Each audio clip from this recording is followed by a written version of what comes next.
That's why during the holidays, if we're grieving, you still have to celebrate Christmas. I always tell people the worst thing to do, maybe the first year you get a pass. If you were somebody who put a tree up, you got to put it up. And you got to bring out the decorations for the survivors. For other people in the home, whoever it might be, we have to re-engage life.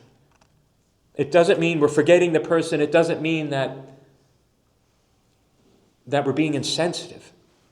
But that's avoidance. And that will keep us stuck.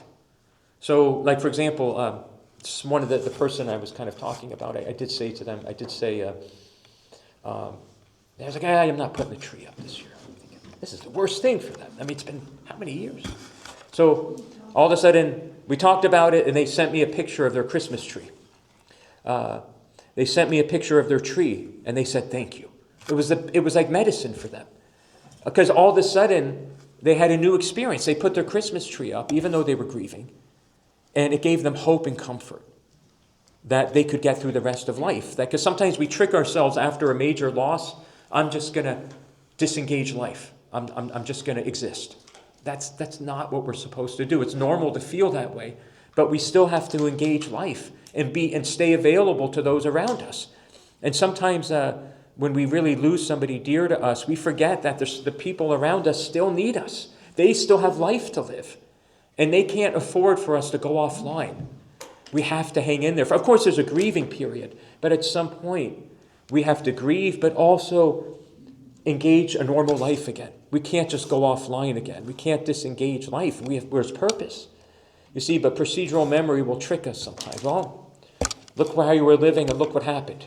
So if you don't want to experience that again, don't live life again. We could come up with example after example of how painful experiences or traumatic experiences teach us how things work, right?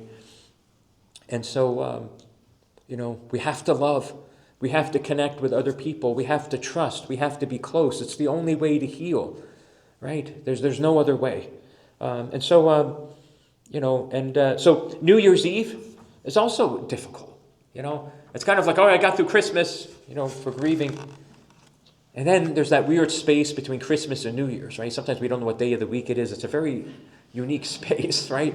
It's just and then we get eager for structure again and think, but anyways, I digress.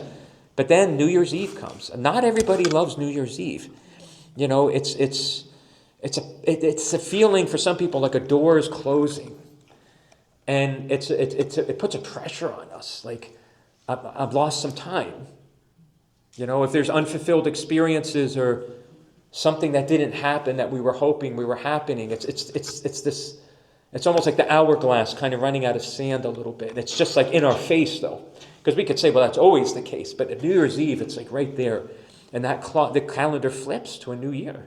It has a greater effect on us than we realize.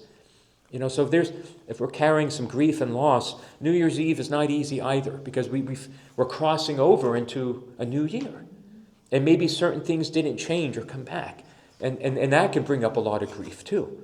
And then we can't wait till it's January 2nd or 3rd and, fine, back to normalcy, structure, and that's normal as well. And so, wielding, now we're going to get into the action part, okay?